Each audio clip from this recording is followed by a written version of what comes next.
interesante.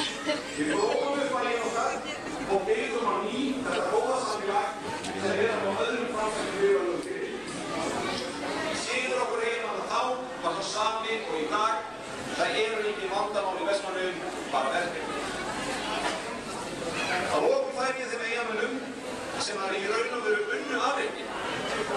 Dýpstu þakkir okkar hinna. Liðið tilbaka á tímum sem án vafa voru þeir físíku í sögu fyrir okkur. Henni við að þakka það góða samfélag sem við eigum í dag. Þeir vinir, hér heima í Eyjum höfum við valið og höfum velja.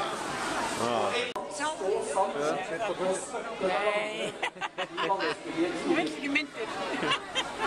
Derfor det også godt å kunne se tilbake og bli minnet om de mange initiativene som ble tatt også i andre land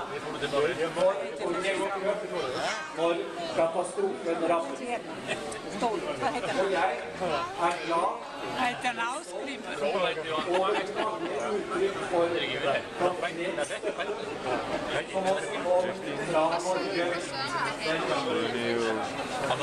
Et av disse initiativene som jeg ser på at noen av dere som her i dag vil huske, det var invitasjonen fra Norges Røde Kors i samarbeid med andre organisasjoner.